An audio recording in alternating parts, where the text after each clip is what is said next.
Bonsoir mes très chères dames, cette vidéo est réservée uniquement pour les femmes. Chag Sukkot Sameach Lekulam. C'est un moment de joie, de grande joie. Le thème peut paraître un peu dur et difficile, ce que Dieu déteste. Et j'espère que Dieu me mettra les mots dans la bouche, Bezrat Hashem, pour essayer de décrire ce que je pense, enfin en tout cas j'ai entendu et étudié qu'il détestait, et des choses auxquelles il faut faire très attention, de ne pas l'irriter par ce type d'attitude, ce type d'action qu'il ne supporte pas. J'ai repris, je ne me permettrai jamais de parler comme ça au nom de Dieu en disant qu'est-ce que Dieu déteste. J'ai repris la phrase de la rabbinite Kanievski, que son mérite nous protège, qui disait: s'il y a bien une chose que Dieu déteste, c'est les vêtements qui ne sont pas appropriés à une femme juive, qui ne sont pas appropriés à une fille du roi. Les vêtements, l'attitude, qui des fois on n'est pas conscient, parce que voilà, à chaque fois je rappelle la petite introduction.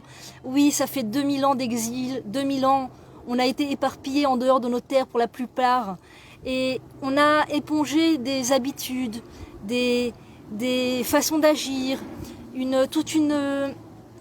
si vous entendez du bruit, c'est la musique de Hoshana Rabbah, parce que c'est merveilleux en Israël. Sukkot en Israël, c'est quelque chose d'extraordinaire, que je souhaite à tout le monde de vivre. Chacun dans sa soukha, enfin je sais pas, peut-être qu'il y a des gens qui se réunissent, moi je sors pas spécialement de chez moi, mais voilà, d'entendre la musique chassidique dehors dans la rue pour mettre la joie presque tous les soirs, me semble-t-il. À part à Yom Tov, chacun avec sa soukha. La plupart des gens construisent une soukha et c'est beau de voir ça dans la rue. Et Sukkot, il n'y a pas de honte d'être juif, il n'y a pas avoir peur qu'un policier vienne et vous fasse retirer votre soukha. C'est normal, ici tout le monde construit sa soukha, tout celui qui veut, tout celui qui peut. Et des fois tu peux voir une petite soukha construite sur une place de parking, des fois tu peux voir une toute petite soukha construite sur un balcon de quelques centimètres enfin, je sais pas, tant que c'est cachère, on va dire, quelques centimètres de large et quelques centimètres de longueur, et c'est trop beau à voir, quoi. Les gens s'arrangent toujours pour faire une soukha. Et c'est beau. Quelle ambiance, mais quelle ambiance, mes amis, quelle ambiance. Vraiment, je vous invite toutes à venir et tous à venir en Israël et à pouvoir vivre votre vie de juif, voilà, vivre votre vie pas forcément cachée ou pas forcément un peu stressée, et puis voilà, c'est le judaïsme sain, je me permets de dire, hein, j'espère ne pas faire de peine à qui que ce soit, mais ayant vécu les deux sortes de vie, je peux dire que vraiment ici, c'est un judaïsme dont on n'a pas peur de baisser la tête, enfin on baisse pas la tête justement, on n'a pas peur d'être juif, on n'a pas peur d'être religieux, c'est au contraire une fierté et toute l'ambiance de ce pays et surtout de cette ville sainte extraordinaire, Jérusalem, va dans ce sens-là. Encourage le judaïsme, encourage la vie d'un juif à vivre sa vie pleinement. Et en l'occurrence, c'est peut-être pour cela que des fois moi-même je me surprends à avoir tellement de courage à dire la vérité, à venir mettre des mots sur la vérité. Et très certainement que si je n'habitais pas ici, dans ce pays qui donne tellement de force, très certainement que je n'aurais pas le courage de venir et dire la vérité et dire les choses qu'on doit entendre, qu'on n'a pas toujours forcément envie d'entendre, mais que c'est tellement important d'entendre, parce que quand une juive ne vit pas d'après les critères d'Hachem, toute sa vie s'en retrouve touchée, toute sa vie est complètement décalée si elle est décalée. Si une femme juive est décalée par rapport à la volonté d'Hachem, dans sa façon de s'habiller, dans ses relations entre les hommes et les femmes, elle va toucher des hommes avec qui elles ne sont pas mariées, la bise, serrage de main, tapotage dans l'épaule, etc., et j'en passe. Si une femme juive n'est pas au courant de la façon dont Dieu attend d'elle qu'elle se comporte, et donc elle va forcément faire des faux pas, eh bien, on peut dire qu'elle est en décalage avec son rôle dans ce monde. Et en l'occurrence, toute sa vie s'en retrouve décalée. Toutes les portes de la bénédiction qui auraient dû s'ouvrir à elle se retrouvent décalées. La bénédiction ne peuvent pas tomber vers elle, ne peuvent pas, cette bénédiction qui devait lui revenir Depuis le début de l'année jusqu'à la fin de l'année, Dieu décide de ce qu'on va recevoir dans l'année. Depuis le nouvel an juif, Dieu décide des brachot qu'on va recevoir dans l'année. Si une femme juive, malheureusement, il a été décidé pour elle qu'elle aura des bonnes choses à Rosh Hashanah et que malheureusement toute l'année, elle ne met pas en pratique les lois de la pudeur, chose que Dieu déteste. S'il y a bien une chose qu'il ne supporte pas, c'est de voir ses filles, de voir la prunelle de ses yeux, marcher dans les rues ou s'exhiber devant cette caméra d'une façon qui ne leur sied pas du tout, eh bien, malheureusement, toute sa bénédiction est décalée. Elle tombe chez quelqu'un d'autre, elle va ailleurs, elle va peut-être chez nos ennemis, que sais-je, ou chez sa voisine, ou chez quelqu'un d'autre, mais en tout cas pas chez elle, malheureusement. Et Dieu a tellement de choses à nous donner, Dieu a tellement de bénédictions à nous donner, il attend là, il est là, il sait ce qu'on a besoin. Il sait ce qu'on a besoin. Tu veux un mari? Dieu, il sait exactement quel mari tu as besoin. Il est là. Il est juste derrière la porte. Il est sur le point de frapper. Il attend juste une chose, que tu prends sur toi d'être pudique. Tu vas jusqu'au bout des lois. Jusqu'au bout. N'aie pas peur. Tu vas voir les brachot que ça va t'apporter dans la vie. Tu veux que ta fille se marie. Tu veux que ton fils fasse tchouva. Tu veux que... Mille et une choses. Chaque femme a des choses dans le cœur qu'elle désire. Dieu sait exactement ce dont elle a besoin.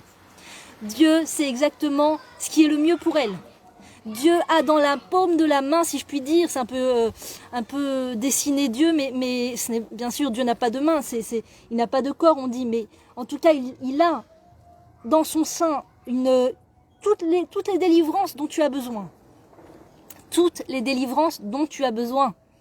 Précises, sans effet secondaire, parce que des fois, quand on se sert soi-même, quand on veut se servir soi-même, ce qu'on pense être bon pour soi, hein, quand ça ne va pas d'après la volonté d'Hachem et qu'on comment dire, on n'est pas droit sur notre chemin, on passe à droite, on passe à gauche, on fait pas exactement ce que Dieu veut là, et j'ai mis une robe, c'est pas ça qu'il voulait, j'ai fait la bise, c'est pas du tout ce qu'il voulait, et j'ai rigolé avec un homme alors que je suis mariée, c'est pas ce qu'il voulait. Et donc là, au final, ça fait que, cette chose qu'il a dans la main, qu'il attend de me donner, qu'il veut me donner, il ne peut pas. Il veut, mais il ne peut pas. Je bouge sans arrêt, je suis pas sur le chemin. Je ne suis pas droite, je ne m'habille pas d'après sa volonté, mon attitude n'est pas la bonne. Et des fois, c'est pas des fois, c'est tout le temps en fait, l'étude apporte beaucoup de lumière dans la vie d'une femme juive, dans la vie d'un homme juif. L'étude de la Torah, l'étude des lois. Il y a des lois de pudeur et d'attitude qui expliquent dans quel piège ne pas tomber. Dans quel piège ne pas tomber. Par exemple, quand une femme commence à apprendre, à vouloir commencer à se renforcer en pudeur, alors des fois, elle ne sait pas exactement la longueur de la jupe. Mais c'est c'est crucial que la jupe descende au moins bien 10 cm en dessous du genou, minimum. Celles qui veulent des jupes longues, kol hakavod lahem. Celles qui sont prêtes à mettre des jupes longues, comme on dit, tavo alem bracha. La bracha, encore plus de bracha ira chez elles. Celles qui sont prêtes à porter la jupe longue, c'est des militaires, c'est des soldates. Et Dieu leur donne encore plus de pudeur. C'est vraiment une mesure que Dieu apprécie beaucoup, la jupe longue, parce que ça règle tellement de problèmes. Vous savez, des fois, quand la jupe est un peu trop courte, un peu trop courte, et voilà, on voit la cheville, on voit la jambe, tout ça, ce sont des choses qui éveillent énormément les hommes. Les chevilles. Et quand on met des fois pas de collants, par exemple, ou des collants de couleur chair, ça rend la jambe encore plus attirante. Alors ça attire encore plus le regard. Alors ça pose encore plus de problèmes. Et le Rav Pessar Folk nous dit dans son livre que bien entendu que c'est extrêmement interdit pour une femme de porter un pantalon, mais il y a des jupes qui sont tellement graves du fait qu'on voit toute la cheville de la femme, on voit la jambe de la femme, quand elle s'assoit ça remonte au-dessus du genou, et là c'est une catastrophe. Une jupe, je sais pas, essayez d'imaginer la situation, il faut vraiment, c'est très très important, quand vous achetez une jupe ou que vous décidez de porter une jupe, ne pas juste l'essayer comme ça, debout devant le miroir, avec la musique à fond, où tu n'arrives même pas à te concentrer pour voir si c'est vraiment ce que Dieu attend de toi.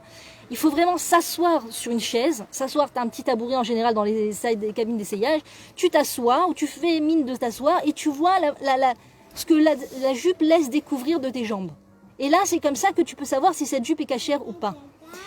Et en l'occurrence, tu as des jupes longues, mais qui sont transparentes. Et ça, c'est extrêmement problématique. La transparence, on nous dit que la transparence, c'est comme si qu'on était nu. Quand une femme porte des vêtements transparents, une robe, et des fois, hein, la transparence ne se voit pas du premier coup. C'est des petits trucs, je vous donne les petits trucs, mais c'est l'essentiel, c'est la base de tout. C'est la base de tout. C'est l'alphabet de la femme. Pour savoir si une robe est vraiment transparente, vous savez, des fois, on a l'impression qu'elle n'est pas transparente. Tu peux demander à la vendeuse, c'est transparent. Ah, putain, pas du tout, c'est pas du tout transparent. C'est pas du tout transparent, mais tu sais ce que c'est transparent, je vais te montrer c'est quoi un tissu transparent. Bon, ne lui fais pas confiance, d'abord c'est la vendeuse, et elle a un métier, c'est de vendre. Moi personnellement j'ai été vendeuse de vêtements, Béavonotaire Abim, que Dieu me pardonne, j'ai vendu des vêtements aussi pas pudiques parce que je n'avais aucune connaissance. Et ben je peux te dire qu'on n'est pas honnête. Quand tu as un stock à vendre, et ben la vendeuse n'est pas une bonne... À moins qu'elle elle a l'air vraiment comme ça, très religieuse, très pudique, et qu'elle a l'air d'avoir la crainte du ciel, tu peux lui demander, mais il vaut mieux sortir à l'instant du magasin, chercher une femme qui est bien pudique comme il faut, et lui poser la question. Ou alors, aller avec une amie, ou alors aller avec quelqu'un qui pourra te dire, si une fois lorsque tu es, par exemple, dans la rue, ou lorsque tu es face à une fenêtre dont la lumière vient de par cette fenêtre, et que comme ça, que tu es en position d'être debout, qu'est-ce que le tissu laisse passer? Est-ce qu'il y a de la transparence ou pas? S'il y a de la transparence, c'est comme si que la personne est nue. Et une autre chose qui fait que la personne est comme nue, c'est si le tissu est moulant. Tu as des tissus, stretch, lycra, qui sont bien pour la maison. Mais pour dehors, c'est très problématique. Parce qu'encore une fois, tu peux avoir une jupe cachère entre guillemets, mais pas du tout cachère en vérité, parce qu'elle moule tellement la forme de la jambe que c'est comme si que la personne était nue. Un petit exemple, une personne peut avoir une jupe noire, a priori c'est pas transparent, elle est longue, vraiment elle recouvre toute la jambe, elle est dehors, un petit coup de vent, ou même des fois même sans coup de vent, tu vois toute la forme de la jambe. Tu vois les deux jambes se dessiner dans le tissu. Ça, c'est ce qui s'appelle les tissus moulants, lycra, stretch. Et tous ces tissus, c'est pas des tissus pour dehors. C'est pas des tissus pour dehors parce que c'est des tissus qui sont comparés comme la nudité de la personne. On voit l'homme qui regarde une telle femme va voir son corps dessiné dans sa jupe et ça attire énormément le regard. Et encore une fois, Dieu déteste ces détails-là auxquels on ne fait pas attention. Quand on ne fait pas attention à ces choses-là, Dieu connaît la sensibilité des hommes, Dieu connaît la sensibilité des femmes, Dieu connaît cette électricité qu'il y a entre les hommes et les femmes et toute cette attirance qu'il peut y avoir quand les règles ne sont pas respectées, quand toutes ces nuances extrêmement importantes ne sont pas connues ou ne sont pas mises en valeur. Une jupe qui est bien entendu au-dessus du genou, c'est même pas que la femme elle s'est assise, elle est debout et que la jupe est au-dessus du genou, ça c'est comment t'expliquer? Ça ne rentre même pas en ligne de compte. C'est pire que tout. C'est pire qu'un pantalon. Alors qu'un pantalon, c'est un interdit de la Torah. On nous dit dans la Torah, tu ne mettras pas un vêtement d'homme. Donc c'est le pantalon en l'occurrence. Ça peut être d'autres vêtements aussi qui correspondent à l'homme. Mais le pantalon, c'est le vêtement d'homme par excellence. Il y a à peu près 100, 200 ans, je ne veux pas me tromper, enfin ne me prends pas à l'année près, quelques centaines d'années en tout cas, les pantalons faisaient encore partie uniquement de l'armoire des hommes. Uniquement de l'armoire des hommes. Et c'est en fait Coco Chanel, qui est connue jusqu'à maintenant comme Chanel, qui à l'époque, celle qui a inventé la marque Chanel, qui à l'époque en avait marre de ces robes pleines de froufrous qui n'étaient pas à l'aise pour la femme. Elle en avait marre je crois qu'une fois elle a dû monter sur un cheval, ce qui est totalement impudique pour une femme juive en tout cas. Elle a dû monter je crois sur un cheval et la jupe n'était pas du tout à l'aise et elle en pouvait plus. Elle a dit il faut trouver une solution pour ces pauvres mesdames qui souffrent avec ces robes trop longues et trop lourdes. Dans un sens à la pastor, oui c'est vrai une robe trop lourde, la Torah ne te demande pas de porter des vêtements trop lourds, des couches et des couches et des couches et des couches et que ce soit pas du tout à l'aise. Tu as le droit de t'habiller à l'aise si c'est pudique. Donc en l'occurrence, petit à petit, elle a brisé le tabou du pantalon pour l'homme. Et elle a créer des pantalons pour femmes en tout cas, et au début c'était extrêmement mal vu, c'était extrêmement choquant, les gens ont très mal accepté les choses, et petit à petit elle s'est fait un nom, elle s'est fait une réputation, les femmes ont suivi, et tout le monde a suivi, et le pantalon est passé dans l'armoire de la femme, et c'était il y a quelques centaines d'années, et donc c'est connu que le pantalon c'est le vêtement de l'homme, le vêtement de l'homme. Une femme n'aura pas de bracha si elle porte un pantalon. Et nous dit le Rav Folk, si elle porte une jupe au-dessus du genou, c'est pire qu'un pantalon. C'est pire qu'un pantalon, parce que vous imaginez le panorama, c'est terrible. Tu vois tout, c'est comme si tu vas sur la plage mixte. C'est comme si que tu étales tout devant les yeux de tout le monde. Alors je peux comprendre qu'une personne a du mal à comprendre pourquoi la pudeur et pourquoi vous nous imposez. C'est pas moi, c'est Dieu. Il connaît ses créatures. Il connaît ses créatures. Et comme il aime ses créatures, il veut leur rendre service. Il veut nous rendre service. Dieu veut nous rendre service. Dieu veut nous aider à construire une cellule familiale solide. Pas une cellule familiale qui éclate au moindre coup de vent, d'accord, comme ces maisons de paille qui sont construites très rapidement et très facilement, ou comme les soukottes, des fois, quand il y a beaucoup de vent, ça bouge dans tous les sens. Dieu veut qu'on construise une maison, une cellule familiale, avec toute la bénédiction dans cette maison. Toute la bénédiction. Il a une infinité de bénédictions à déverser sur nous, sur notre mari, sur nos enfants dans cette maison que l'on construit. Et maison, j'entends par maison bien sûr la maison physique, les murs, mais surtout cette cellule familiale, l'homme, le père, la femme et les enfants. Si vous êtes passé sous la choupa et que vous êtes marié d'après la loi de Moshe Israël, je ne parle pas de cohabitation, chas v'shalom, je ne parle pas de mariage mixte que Dieu préserve entre un juif et une non-juive ou le contraire. Eh bien, Dieu veut faire résider sa présence divine, la présence divine entre l'homme et la femme, avec les enfants, et leur donner la bénédiction dans l'éducation, qu'ils fassent les meilleurs choix les plus solides et les plus courageux et les meilleurs pour leurs enfants, et qu'ils aient des générations droites et des générations qui ont la crainte du ciel. Et il veut que le mari soit fidèle à sa femme dans les actions, mais surtout aussi dans la tête, surtout dans ce qu'il regarde avec ses yeux. Et c'est possible. On peut accéder à un idéal de vie tel que celui-là. Juste une petite parenthèse, je m'excuse de ne pas lire les messages ni privés et ni les messages que vous m'écrivez en public, parce que deux raisons. La première, c'est que la personne qui m'a prêté son téléphone attend que je lui rende, et donc ça prendrait trop de temps, même si les messages ne sont pas très nombreux, mais je sais même de lire et de répondre à une, il faut que je réponde à tout le monde, et ça se fait pas de répondre qu'à une seule personne, alors que j'aimerais vous répondre à toutes, parce que je vous aime toutes très fort, et que j'aimerais vraiment vous parler, ça me fait plaisir, mais le problème, c'est que la personne attend son téléphone. Et la deuxième raison, c'est que le Rav qui m'a encouragé à reprendre des cours m'a dit de ne surtout pas lire les messages. Lui, il donne des cours aussi sur Internet, et il m'a dit la base, c'est de pas lire les messages, enfin de pas lire les commentaires, parce que d'un, on n'a pas le temps, de deux, ça peut des fois blesser, etc. Donc voilà, je m'excuse de ne pas lire vos commentaires. Dieu veut faire descendre la bénédiction dans le couple. Il a un scénario parfait pour cette famille. Il a un scénario d'un devenir parfait pour cette famille en potentiel.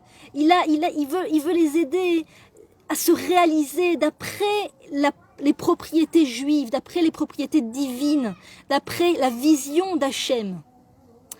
Et ça commence, toute cette bracha qui doit descendre dans notre famille, Bezrat Hashem, dans notre maison, entre nous et notre mari, commence, le béaba, c'est que la femme soit fidèle aux lois d'Hachem, c'est qu'elle soit fidèle à la pudeur qu'il lui demande de mettre. C'est vrai que le message non juif, le message que la plupart des peuples nous encouragent à suivre, c'est de se dénuder, de s'habiller avec des vêtements stylés, avec des vêtements super à la mode, avec des vêtements de haute folie, de haute couture, faits par les meilleurs designers et les gens les plus en vogue, etc. Mais leur message, c'est donc de s'habiller de façon impudique. Mais tous ces peuples-là, ces gens-là, donc qui sont responsables de ce message non juif et qui est l'antithèse de ce que Dieu veut que l'on fasse, sont des gens qui n'ont que des intérêts personnels. d'accord? Ce sont des gens qui ne sont remplis que par des intérêts personnels. Le pouvoir, le sentiment d'être écouté par rapport à leur goût, à ce qu'ils disent de porter, l'avidité d'argent, ils veulent remplir leur porte-monnaie, ils veulent être plus milliardaires et plus millionnaires encore, donc ils doivent vendre des vêtements. Et pour vendre des vêtements, il faut que ça soit des vêtements à chaque fois plus intéressants, plus nouveaux, plus bizarres, plus loufoques, plus etc. Et donc, tout ce message, tous ces gens qui nous encouragent à porter des vêtements non pudiques sont des gens qui ont uniquement un intérêt personnel. Et à part ça, ce sont des gens qui n'ont pas du tout dans leur vie, j'imagine, hein, pour la plupart, qui n'ont pas du tout, mais alors pas du tout, la lumière de la Torah. Ils n'ont pas fait rentrer la lumière de la Torah dans leur vie. Donc, ils s'en fichent de la personne qui va porter leurs vêtements. Ça veut dire ils s'en fichent du bien-être de la personne qui va porter leurs vêtements. Ils s'en fichent. Tout ce qu'ils veulent, c'est d'avoir des clients fidèles qui reviennent et qui sont contents du style, qui sont contents des matières, qui sont contents de de la nouveauté, qui sont contents de raconter à quel point on les a regardés à ce tel festival et qu'à tel point on les a photographiés, et qu'ils ont été, les paparazzis les ont suivis et les ont photographiés dans cette tenue et qu'on a vu leurs photos dans les journaux. Tout ça, c'est leur nourriture, c'est leur junk food à eux, c'est comme ça qu'ils se nourrissent.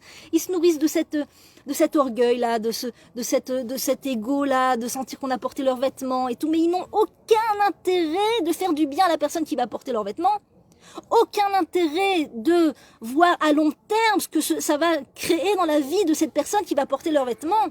Et donc il se peut que le vêtement va vraiment leur apporter beaucoup de complications dans leur vie.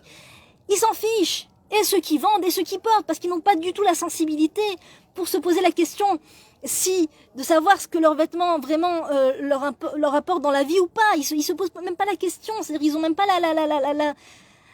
la sensibilité d'âme pour se poser ces questions. Si je m'habille de façon pas pudique et que je montre toutes mes parties du corps à tout le monde, dans la rue, sur les internet, sur les journaux, à long terme, ils n'arrivent même pas à faire le lien, ils n'arrivent même pas, c'est ce qu'on nous dit, qu'un juif, une juive, elle doit dans la vie, nos maîtres nous parlent beaucoup de hitbonenut. Les hitbonen, ça veut dire de regarder, d'observer. Un juif, une femme juive, Dieu a mis en eux, dans son âme, la capacité d'observer le lien de cause à effet. Quand je m'habille comme ça, est-ce que j'ai plus de paix conjugale ? Quand j'invite des hommes chez moi et que je me mets à parler avec eux de façon sans barrière ou que je leur fais la bise, avec mon mari, ça va mieux ? Avec mes enfants, j'ai plus de réussite dans l'éducation ou c'est de pire en pire ? Et quand je fais le pas inverse et que tout d'un coup je prends sur moi de façon vraiment très très difficile parce que c'est difficile pour moi, parce que j'ai pas été habituée, etc. de mettre une jupe cachère, de mettre un vêtement cachère, de me couvrir la tête comme il faut. Qu'est-ce que ça fait tout d'un coup? Est-ce qu'il y a plus de bénédictions entre moi et mon mari? Est-ce que c'est des choses qu'un juif et qu'une juive, il y a des personnes qui vous diront, il faut faire les choses, et c'est vrai aussi, il faut faire les choses lishma. Lishma, ça veut dire, il faut faire les choses en son nom. C'est-à-dire, quand une femme s'habille pudiquement ou toute autre mitzvah qu'elle doit faire, elle doit pas maintenant noter les comptes, mon Dieu, voilà, j'ai fait ça, donc fais ça pour moi, je me suis habillée pudiquement, donc donne-moi le shalom bayit. C'est vrai, il faut faire les choses lishma, ça veut dire en son nom, en le nom d'Hachem. Il m'a demandé, je fais. Mais que faire? Dieu est tellement bon, tellement plein de miséricorde, il veut encourager ses filles, et il y a des histoires par milliers de femmes qui ont raconté, il y a même une petite brochure en Israël qui est diffusée, pour les gens qui appellent un numéro et qui demandent cette brochure, ça arrive chez eux, une brochure qui, à chaque fois, ils renouvellent les histoires de femmes qui racontent leur histoire personnelle sur comment elles se sont renforcées toujours sur le thème de la pudeur, parce que le renforcement dans la pudeur n'a pas de fin, tu peux toujours évoluer, toujours augmenter. Donc c'est des femmes qui racontent leur histoire, comment elles se sont renforcées, comment elle est passée une femme raconte comment elle est passée d'une jupe en dessous le genou à une jupe complètement longue, d'une jupe un peu et elle raconte les histoires ensuite qui lui sont arrivées, qu'il y avait ça qui n'allait pas et que tout d'un coup ça s'est réglé de lui-même et qu'après des choses incroyables que tout d'un coup elle a rencontré son conjoint, que à chaque fois, tant qu'elle portait des jupes comme ça, elle n'avait pas de proposition. Et tout d'un coup, elle a porté une jupe plus longue et il y a une femme d'un certain âge qui l'a remarqué dans un mariage et qui lui a dit j'aimerais te présenter mon fils. C'est quelqu'un qui a la Yirat Shamayim et tout. Et puis juste avant le mariage, finalement ça a fonctionné, ils se rencontrent et ils vont pour se marier et la future belle-mère raconte à sa future belle-fille, tu sais pourquoi j'ai absolument voulu te présenter mon fils. C'est une histoire véridique. Elle lui dit non, je sais pas. Elle lui dit parce que on nous a présenté beaucoup de jeunes filles, mais elles avaient toute la jupe juste en dessous du genou et ça me plaisait pas. Et pour moi, je voulais pas qu'une fille de ce niveau-là rentre dans notre famille. Et je voulais qu'une fille qui ait plus de conscience et plus de crainte du ciel rentre dans notre famille. Et je voulais présenter quelqu'un de plus sérieuse à mon fils. Et voilà, c'est quand je t'ai vu avec cette jupe longue que j'ai décidé de te faire rencontrer mon fils, et voilà, vous êtes sur le point de vous marier. Il y a plein d'histoires à foison, de femmes qui ont pris sur elles, qui ont rajouté une jupe, qui ont par exemple, des fois, elles mettent des tuniques, des robes qui arrivent juste au niveau du genou, et ben elles ont pris sur elles de rajouter en dessous ça une autre jupe pour ajouter un peu plus de tissu, et elles ont vu des miracles. Elles ont eu beaucoup plus de bénédictions. Leurs tfilotes ont été plus entendues, il y a eu plus de paix conjugale, il y a eu plus de réussite dans l'éducation. Je m'excuse un instant. C'est des choses sans fin. C'est des choses sans fin et c'est des choses que Akadosh Baruch Hu adore, aime. C'est la chose qu'il aime le plus, c'est quand sa fille se renforce. Quand sa fille se renforce, c'est pour lui la chose la plus grande au monde. Parce qu'il sait combien c'est difficile. Il sait que c'est pas facile. Il sait que le monde entier va dans le sens inverse. La majorité du monde va dans le sens inverse. Il sait à quel point le Yetzer Hara de la femme juive est grand. Il sait à quel point ce Yetzer Hara de l'homme et de la femme, et de l'attirance et cette facilité d'obtenir de la grâce dans les yeux des gens, de la part des gens quand les femmes s'habillent de façon beaucoup plus coquette à l'extérieur et beaucoup plus court et beaucoup plus serré et beaucoup plus on montre et beaucoup plus le brushing avec les cheveux brushingés quand elle est mariée, ça leur donne le sentiment que ça leur ouvre plus de portes sur le moment, que ça leur qu'elles sont plus appréciées au travail, qu'elles sont peut-être plus appréciées par leurs amis, mais en vérité, tout ça, c'est de l'illusion. Tout ça, c'est de l'instantané. C'est de l'instantané, voilà, c'est comme Instagram, c'est d'instantané. Instagram, pareil, instantané. Ça veut dire, sur le moment, je kiffe. Je kiffe qu'on me regarde avec émoi. Je kiffe qu'un autre homme, alors que je suis mariée, que Dieu préserve, me regarde avec admiration. Je kiffe que au travail, je reçois plein de compliments parce que je m'habille de façon comme ça à la mode, pas forcément pudique. C'est de l'instantané. Ça veut dire que tu reçois tes fruits tout de suite, tu reçois ton salaire tout de suite quelque part. Tu reçois tes bénéfices tout de suite. Et donc on peut dire que la femme en rit, donc elle rit, elle est heureuse, elle est joyeuse, elle rit du fait qu'elle est contente que ah là là on m'a trouvée belle, ah là là on m'a fait un compliment sur mes cheveux lâchés alors que je suis mariée, je sais pas moi on m'a fait un compliment sur ma jupe super courte, le patron me parle à moi spécialement avec plus de gentillesse et il m'a fait une offre plus intéressante que mes copines parce que voilà je me suis habillée encore plus attirante, etc. C'est des bénéfices tout de suite. Je ris, je prends du plaisir maintenant. On dit que ce sur quoi une femme rit maintenant, elle en pleurera plus tard. Et ce sur quoi une femme pleure maintenant, c'est dur, une jupe longue, c'est dur de se couvrir tous les cheveux, c'est dur d'aller à l'inverse de ce que le monde me propose, c'est dur de voir les gens venir me voir. Ça m'est arrivé moi au début, quand je me renforçais, quelqu'un qui est passé à côté de moi qui m'a dit « T'es devenue religieuse ?» Tu vois, c'est dur, on te fait des remarques et tout. Bon, je vais pas expliquer exactement tous les détails de l'histoire, comme ça paraît d'être rien, mais c'était un peu plus compliqué et complexe que ça sur le moment, et ça aurait pu m'atteindre et m'attaquer. Mais non, ce sur quoi tu pleures maintenant, tu vas en rire plus tard. Maintenant c'est difficile, mais après tu vas rire, parce que tu vas voir toutes les bénédictions que ça a apporté dans ta vie. Tu vas voir comment ça t'a protégé. Tu vas voir comment ça a protégé ton couple.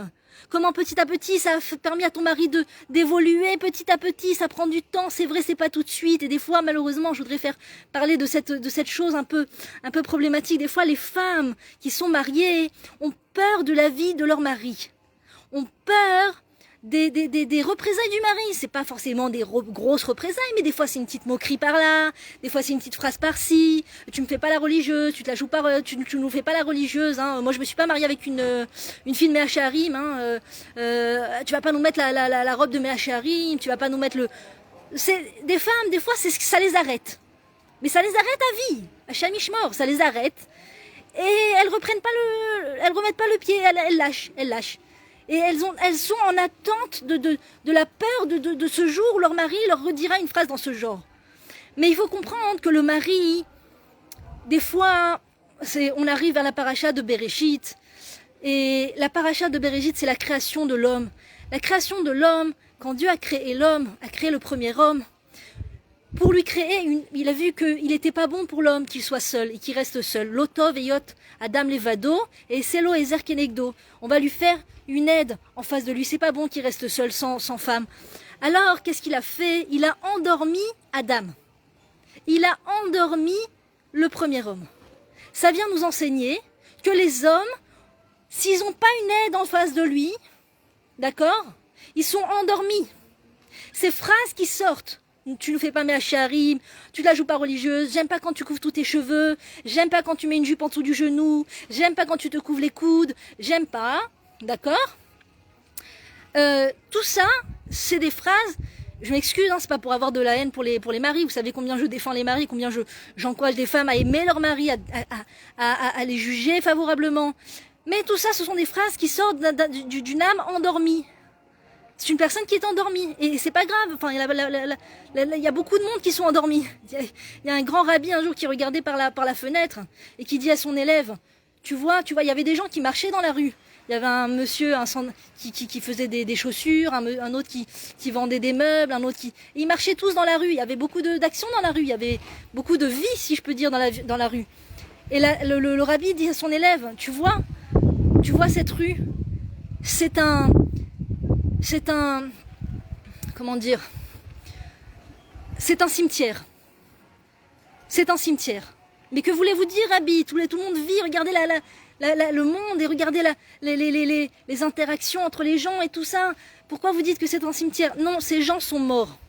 Ces gens sont vivants, morts. Ils vivent, mais ils sont morts. Ça veut dire que ils vivent, ils travaillent, ils sont à fond dans le travail, métro, boulot, dodo, mais ils ne se posent pas de questions essentielles sur la vie. Ils ne se posent pas de questions cruciales sur la vie. Et donc des fois ils ont des façons d'agir qui font peur, qui sont un peu effrayantes. Je vais pas leur dire que je fais pas la bise parce qu'après ils vont me faire honte et ils vont rigoler de moi. Mais ce sont des gens morts vivants, si je puis dire, qui rigolent de toi. Si jamais tu leur dis que tu fais pas la bise. C'est des morts vivants. Imagine-toi ça. C'est pas quelque chose de péjoratif dans le sens c'est des gens pas bien et tout. Non, c'est des gens qui font partie du peuple juif, qu'on va prier pour eux pour qu'ils se réveillent. Mais c'est pas eux qui doivent nous empêcher de nous réveiller. C'est pas eux qui vont nous faire que nous on va rester morts comme eux aussi. Je veux vivre. Je veux me réveiller à la vie. Alors moi je me réveille à la vie. Ça te plaît pas pour l'instant et tu ne lui dis pas ça parce que sinon ça va faire des disputes. Mais dans ton cœur tu le penses. Mon chéri, je t'aime. Et c'est par amour pour toi que je m'habille pudiquement. C'est par amour pour toi. Et tu vas peut-être me dire des choses qui vont pas me faire plaisir. Et tu vas peut-être me faire de la peine. Mais moi, je ne régresse pas à cause de ce genre de phrases. Je ne vais pas aller en arrière parce que je veux te rendre service. Je veux être une Ezer Kenegdo, je veux être une aide en face de lui, si moi aussi je dors avec lui, alors on est deux en train de dormir. On est deux en train de dormir et on est deux en train de rater la bénédiction dont je vous parlais en début. On est deux décalés du chemin et tous les deux on rate notre bénédiction comme deux idiots. Alors laisse-moi me réveiller s'il te plaît chérie, je vais prier pour toi pour que tu te réveilles aussi, je ne t'en veux pas, je t'aime quand même. Je reste mariée parce que plus je me renforce dans la Torah et plus je me comprends que Dieu nous a réunis avec précision et que si on est réunis ensemble, c'est qu'on fait partie d'une même âme comme Adam et Ève qui ont été créés au début. une même âme, hommes et femmes. Et ensuite, Dieu les a divisés en deux. Donc on est une même âme. Je me renforce dans cette idée. J'ai pas de doute sur notre mariage. Dieu nous a mariés, c'est qu'on est ensemble. Et c'est pas grave s'il y a des différences spirituelles. Mais juste une chose, que ça soit pas toi la faible. Parce que si c'est la femme qui est faible, c'est compliqué. C'est compliqué parce que les épaules, il y a tellement qui reposent sur les épaules de la femme. Il y a tellement comment dire, de responsabilités sur les épaules de la femme. La femme, c'est tout, c'est la cache-route, c'est la pureté familiale, c'est elle qui sait quand est-ce qu'elle doit aller au mikvé ou pas, c'est elle qui fait rentrer la pudeur, c'est elle qui fait rentrer l'éducation des enfants, c'est elle qui chasse les mauvaises personnes de mauvais augure qui ont une mauvaise influence sur son mari ou sur ses enfants, peut-être pas par des mots ou des choses comme ça, mais par des prières, c'est elle qui protège son nid, c'est elle qui construit son nid. Donc c'est très important que la femme ne soit pas morte vivante et qu'elle se réveille, qu'elle n'ait pas peur des phrases, des choses et des regards. Ne regarde pas. Ne regarde pas le regard de ton mari, ne regarde pas le regard des gens. Ne regarde pas. Si ton mari te dit de changer de couleur et la couleur est permise, alors la brioute. Si ton mari te dit je préfère ce foulard que celui-là et qu'il est cachère aussi, la brioute. Mais s'il te demande de porter du rouge à l'extérieur, c'est interdit. S'il te demande de remonter la jupe au-dessus du genou, c'est super interdit. S'il te demande de mettre une perruque pas cachère, c'est interdit. Il y a plein de choses sur lesquelles il ne faut pas les écouter. Il faut se renseigner, il ne faut pas avoir peur d'aller dans des endroits où les femmes sont chazakot, où les femmes sont fortes, et leur poser la question. C'est permis, c'est pudique, ça se fait pas. Parce que si pour toi, comment dire, si pour toi, la chose à laquelle tu te compares, c'est ta rue, c'est Instagram, c'est... je sais qu'il y a des... Enfin, j'imagine, je ne l'ai pas du tout sur Instagram, Baruch Hashem. Ce téléphone ne m'appartient pas, je le rappelle, j'ai un téléphone cachère, je l'emprunte juste pour faire cette vidéo. Sur Instagram, j'imagine bien qu'il y a des filles religieuses, d'accord, qui montrent comment on peut s'habiller religieusement, mais styly, et c'est pas du tout pudique. Donc, si c'est pour ça, pour toi, c'est ça, ce à quoi tu te compares, alors on n'arrivera jamais à évoluer dans la pudeur. On sera trop de mauvaise foi, malheureusement. Si pour moi, la chose à laquelle je me compare, c'est Instagram, c'est les filles religieuses sur Instagram, c'est les filles dans la rue, je n'arriverai pas à évoluer, je ne pourrai pas arriver à des personnes de bonne foi. Pour trouver des personnes de bonne foi, faut aller les chercher, ces perles. Il faut aller les chercher et pas avoir peur de leur demander. C'est pudique, c'est pas pudique. Ça se fait de porter ça, ça se fait pas de porter ça. Et elles sont tellement extraordinaires, ces femmes, que Dieu les bénisse, qu'elles continuent de nous éclairer le chemin, qu'en général, elles vont jamais nous raconter. En général, moi je suis jamais tombée sur une femme qui m'a répondu de but en blanc, cachère, non, c'est pas pudique, non. En général, elles font toute une introduction pour te mettre à l'aise, pour te dire, écoute, chacun sa sensibilité, chacun. Et quand tu persistes, tu dis, mais ça se fait, toi tu aurais mis ça. Moi, non, parce que j'ai pris sur moi de mettre comme ça, et ça, voilà, j'ai arrêté de mettre des choses comme ça et tout ça. Donc c'est vraiment très très renforçant et très enrichissant, et c'est surtout enfin Dieu va pouvoir déverser sur toi la vraie bracha, la vraie bénédiction, pas celle que tu te casses la tête à aller chercher là-bas par un mail, là-bas aller chercher qu'on te réponde, et là-bas qu'on t'appelle, là-bas qu'on t'interviewe là-bas, et que là-bas, c'est pas cette réussite-là. Pas cette réussite-là que l'on déballe sur Internet à montrer qu'on est invité sur telle chaîne et qu'on est invité à aller là-bas et qu'on a été élu, prix Nobel de je sais pas quoi. Ça, c'est pas la bénédiction. Ça, c'est les rires de tout de suite, là. Tu ris maintenant. Ça, c'est les petits salaires instantanés. Tu vas pleurer de ces choses-là après. Chas v'shalom, on pleure de ces choses-là par la suite. Quand le Mashiach il va venir, on dit qu'il va nous sentir, à des kilomètres il va nous sentir, si on était dans la loi ou pas. Il va nous sentir, il va sentir qui a essayé de rapprocher les gens de Dieu et qui ne l'a pas fait. Qui s'est trompé, que Dieu préserve de chemin. Et les gens vont pleurer. Les gens vont pleurer parce qu'ils vont se rendre compte que ça tenait à pas grand-chose. Que c'était pas beaucoup. C'était juste une petite remise en question. Mais sauf que cette comment dire, c'était surtout le fait, telle chose tellement c'est la base. Voilà, moi je pense que pour une femme juive, si elle veut avoir un avenir dans ce monde, c'est la base. Qu'elle n'ait pas peur de poser la question à un rave et d'accepter la question. Et de pas, chas v'shalom, être dans le cynisme, de dire « Ouais, il m'a répondu comme ça, s'il a cru que je vais faire ce qu'il m'a dit. » C'est très important de pas être cynique. C'est très important de prendre très au sérieux le fait de poser une question à un rave. Et que quand il te dit la réponse, tu l'acceptes. Tu l'acceptes parce qu'il est en train de te faire sortir du labyrinthe dans lequel tu es en train de te paumer depuis un bon moment et tu te cognes la tête d'un mur à l'autre. Il y a tellement de gens qui sont bloqués dans ce labyrinthe. Et il n'y a que nos maîtres, il n'y a que la Torah qui ont un regard plus élevé pour voir la sortie du labyrinthe. Et si tu veux sortir de ce labyrinthe en vie et donner une suite à ta descendant et donner une suite à avoir accédé au monde futur, Bezrat Hashem. Le monde futur, c'est aussi le monde futur, comme tout le monde l'entend, et c'est aussi le fait d'avoir des futures générations dignes de ce nom, qui grandissent dans la Torah, qui donnent des fruits en leur temps. Si tu veux arriver à ça, Bezrat Hashem, et tu peux y arriver, n'importe quel juif et quel juif peut y arriver, parce que Dieu nous dit dans la Torah, c'est pas dans le ciel que tu ne puisses aller la chercher. C'est pas dans la mer, de l'autre côté de la mer, que tu dois dire qui ira nous la chercher. C'est dans ton cœur, c'est dans ta bouche. Pose la question à un rave et baisse la tête pour accepter ce qu'il te dira.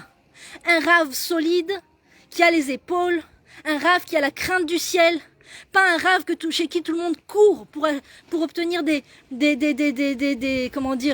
ishurim, enfin pour obtenir des permissions à tout et n'importe quoi et les gens des fois que Dieu préserve, ils sont tellement dans ce piège malheureusement de l'ego qu'ils recherchent des gens qui vont leur permettre les choses. Alors quand il y a quelqu'un qui permet, tout le monde court chez lui, il permet, lui c'est quelqu'un de solide, lui c'est quelqu'un de bien, il permet.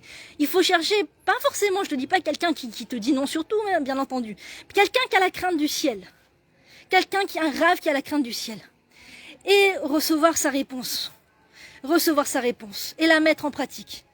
Et Bezrat Hashem, que Dieu nous donne la force à toutes, de sortir de ce labyrinthe, et d'arrêter de se perdre dans ce labyrinthe, que Dieu préserve.